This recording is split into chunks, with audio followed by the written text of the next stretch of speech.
a la Edad Moderna. A partir de este periodo, las naciones europeas desempeñan un papel preponderante en los asuntos mundiales. Desde el siglo XVI en adelante, especialmente después del comienzo de la colonización en los siglos XVII y XVIII. Las naciones europeas controlaron gran parte de África, América, Asia y más adelante Oceanía. Para los años 70, el 1 de enero de 1973, Dinamarca, Irlanda y el Reino Unido entran a formar parte de la Unión Europea, con la que el número de Estados miembros aumentaría a 9. La guerra árabe-israelí en 1973 da lugar a una crisis económica en muchos países. Con el derrocamiento del régimen de Salazar en Portugal en 1974 y con Franco en España un año después, desaparecen las últimas dictaduras de derecha en Europa. La política regional de la Unión Europea empieza a transferir grandes cantidades para crear empleos e infraestructuras en los lugares más pobres. El Parlamento Europeo aumenta su influencia en los asuntos de la Unión Europea. Y en el año 1979 es elegido por primera vez mediante el sufragio. Europa para los 80 lo recordarán por un crecimiento nulo y en el peor de los casos, una crisis bancaria. Para América Latina, el paisaje no era muy diferente. Tal década en América Latina fue denominada como la década perdida de América Latina, porque la región tuvo un crecimiento económico nulo, a consecuencia de la crisis causada por la deuda externa.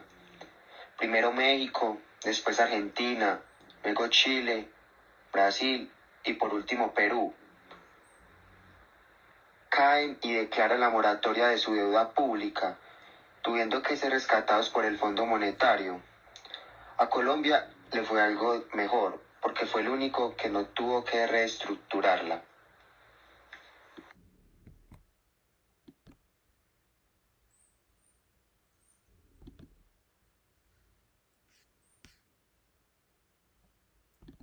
El abolicionismo constituye una de las tendencias y corrientes de la criminología crítica.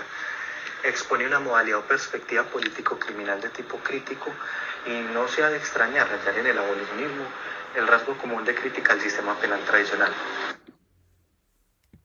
El abolicionismo constituye una... El objeto del abolicionismo es el sistema penal, desde dos puntos de vista. El abolicionismo radical en cabeza de Hulsmann, que propone la supresión o eliminación de todo el sistema penal sustancial, procesal y el carcelario penitenciario, así como de la política criminal.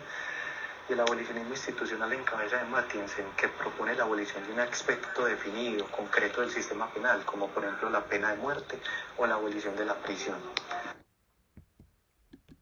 Ahora, ¿por qué surgen estas corrientes del abolicionismo? ¿Qué está pasando con este sistema penal? ¿Por qué surge esta idea de abolirlo, total o parcialmente? Pues resulta que Hulsmann va a plantear 3 críticas al sistema penal. Penal causa un sufrimiento innecesario, lo cual nos va a explicar Mathiesen en una crítica a la prevención general negativa, donde él dice que la prevención general negativa entiende que el castigo está justificado en la medida en que a través de la punición de quien es hallado culpable se envía un mensaje a la sociedad de que quien cometa un delito le será impuesta una pena, y con ello se logra que las personas se abstengan de cometer delitos. No obstante, el mismo Mathiesen, refiriéndose a la pena de prisión, dice que el proceso pena-colectividad no está basado en estudios que sustenten contundentemente los efectos esperados de la pena sobre la comunidad en general. ¿Qué quiere decir Mathiesen con esto? ¿Para qué tener encerradas a estas personas si la pena no cumple con esa prevención general negativa?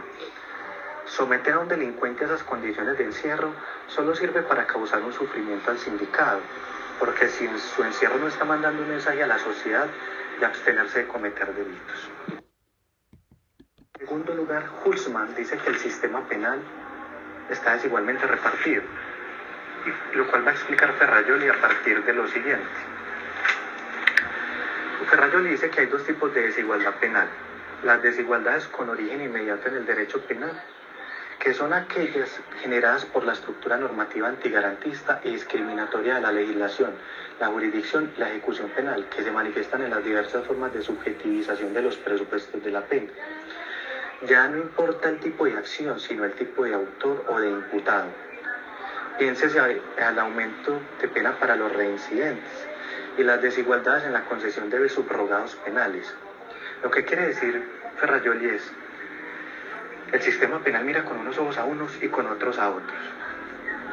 Luego Ferrajoli habla de las desigualdades que tienen orígenes extrapenales de tipo económico y social, y habla de ellas a partir de varios ejemplos o varias situaciones. Piénsese en las desigualdades en el derecho a la defensa, dice Ferrajoli.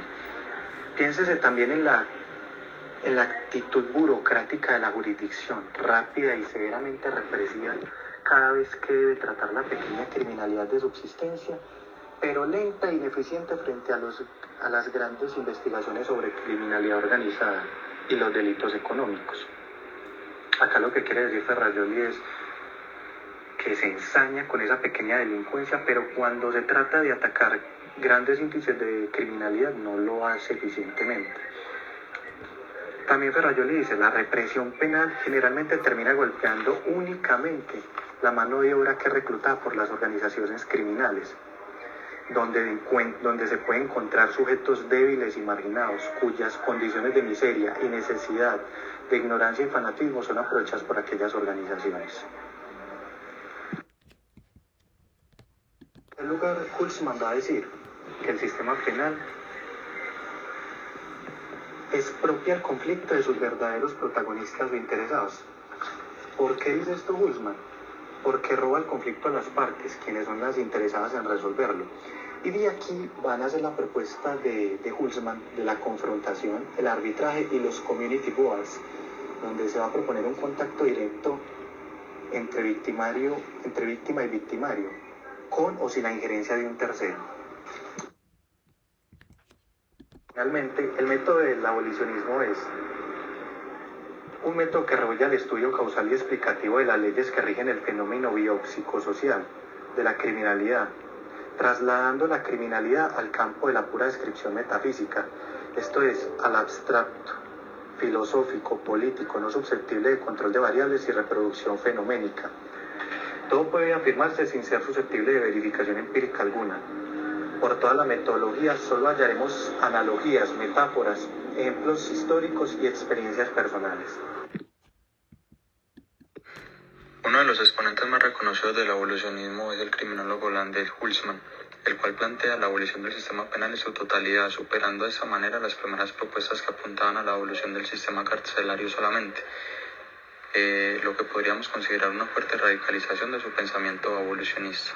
Durante mucho tiempo, Hulsmann trató de desarrollar criterios racionales de criminalización y penalización. Sin embargo, se fue convenciendo de a poco que sería mejor abolir el sistema penal en su totalidad debido a la abrumadora contraproductividad del sistema en relación con sus objetivos. Y llega a la conclusión sobre la base de tres importantes argumentos acerca del sistema penal. El primero, causa un sufrimiento innecesario. El segundo, que está desigualmente repartido. Y el tercero, que el Estado expropia el conflicto de sus verdaderos protagonistas e involucrados. Al mismo tiempo, el criminólogo holandés también plantea la necesidad de empezar a utilizar otro lenguaje, otras definiciones, otras categorizaciones que conducían a soluciones diferentes. Sin embargo, como nos advierte otro autor, René Van, los abolicionistas no sostienen que la policía o los tribunales deban desaparecer. La cuestión es que el delito no puede ser apartado de otros problemas sociales no criminalizados, y la exclusión social de los culpables casi nunca brinda solución a los problemas. Así las cosas, el abolicionismo va a propugnar que los problemas delictivos deberían tratarse en el propio contexto específico donde surgen, y las reacciones que se brinden deberían orientarse hacia la inclusión social, erradicando el vertical, represivo, punitivo e inflexible del control penal.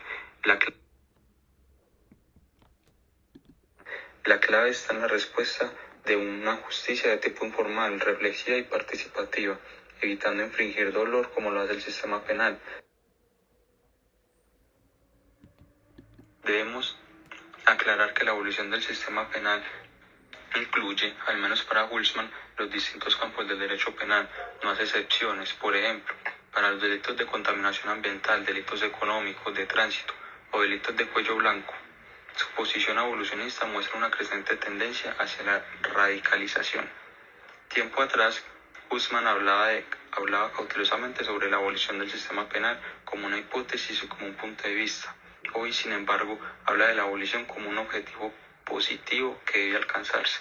La abolición de todo el sistema penal no es una utopía, sino una necesidad lógica, una gestión realista y una demanda de justicia.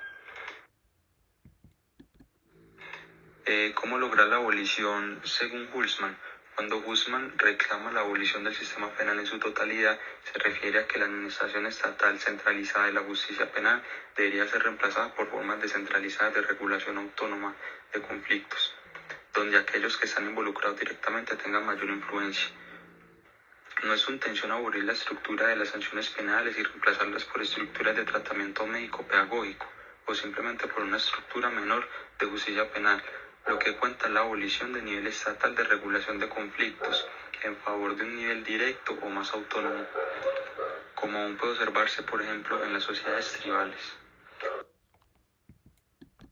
Por otro lado, para Matiensen, la abolición de las cárceles aparecía como la meta de una política criminal radical, en cuanto creía que esta era ineficaz en la rehabilitación, pues existen miles de estudios que indican que actualmente el tratamiento dentro de la prisión en un sentido amplio no funciona. Funcionar, según esos estudios, quiere decir reducir la reincidencia, entre otras razones tales como la justicia, los valores y las víctimas. Sobre las críticas al abolicionismo penal hallamos tres opiniones principales. En primer lugar, la de que los abolicionistas mantienen una actitud demasiado negativa al criticar el orden existente. Esta es una característica abolicionista que se basa en la negativa de plasmar en un proyecto alternativas para la prisión y para el sistema de justicia penal. Pero lo que empeora todo es la obstinada negativa de los abolicionistas a reconocer este negativismo como un signo de inmadurez o incapacidad. Por el contrario, lo presentan con orgullo como un principio fundamental de sus enseñanzas y lo denominan dejando la formulación de las alternativas a aquellos que tienen el poder. La verdad de esta teoría no es la implantación en la reconciliación pretenciosa entre el intelecto y el statu quo, sino un proyecto impulsado por la denuncia inflexible de lo que está mal. Si fuera lo primero, se llegaría inevitablemente a una deformación utilitaria de la teoría y tarde o temprano se le quitaría su potencial progresista.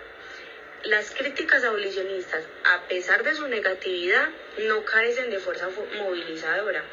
El análisis radical de algunos fenómenos como la mafia y el tráfico ilegal de drogas, propuestas para abolir las leyes sobre las drogas y sustituirlas por controles sociales autónomos, que también ponen en peligro uno de los principales ingresos del régimen organizado.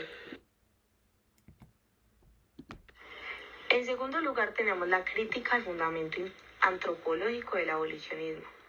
Hay otra razón por la que se puede decir que el abolicionismo sigue un camino equivocado, y es que una de sus hipótesis sugiere que una vez que se remuevan todos los frenos represivos, las personas se organizarán espontáneamente, buscando formas que satisfagan genuina y auténticamente sus necesidades y que no las opriman. Esta visión tiene una larga historia en la filosofía capitalista y del anarquismo, y por cierto tiene un encanto indiscutible, pero la presunción implícita de que las instituciones y las estructuras solo pueden negar y nunca complementar las necesidades humanas no ha sido demostrada. Y es que su encanto se debe en gran medida a la frustración que todos sentimos, de tanto en tanto, frente a la burocracia y a la falta de sensibilidad del funcionamiento organizado, como de las sociedades que no tienen tales instituciones, y no a una evidencia lógica y rigurosa. El peligro de estas presunciones es que no nos hacen pensar en cómo reestructurar las instituciones para aumentar su sensibilidad, y además carecen de sentido si consideramos que en esta sociedad de una alta complejidad tecnológica resulta indispensable algún tipo de organización burocrática. Y por último tenemos la crítica sociológica. Finalmente hay una tesis que sostiene que las ideas abolicionistas solo pueden funcionar en un medio que en nada se parece al orden político y social de nuestros días. No es un secreto que algunos de los lineamientos más prominentes de la perspectiva abolicionista surge de un pequeño país escandinavo poco poblado en el cual hay una cierta posibilidad que se den las 5 condiciones que disminuirían la posibilidad de causar dolor, y que son un alto grado de conocimiento mutuo de las personas involucradas, no darle poder a aquellas personas en las que se les encomienda el manejo de un conflicto, la policía y la justicia y otras instituciones deben de ser vulnerables ante la comunidad, es decir, responsables.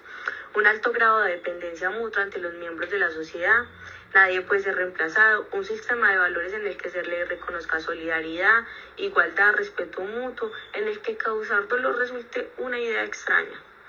Pero en respuesta a sus 5 planteamientos podemos afirmar que, con excepción de alta vulnerabilidad de aquellos que tienen el poder, ninguna de las otras condiciones era compatible con los principios organizativos fundamentales de las sociedades modernas, como por ejemplo la diferenciación social, la división del trabajo, la movilidad, la privacidad y el individualismo, ya que esta crítica es habitual y tiene como objeto declarado hacer que el abolicionismo parezca una expresión de deseos si nos referimos brevemente a esa lista.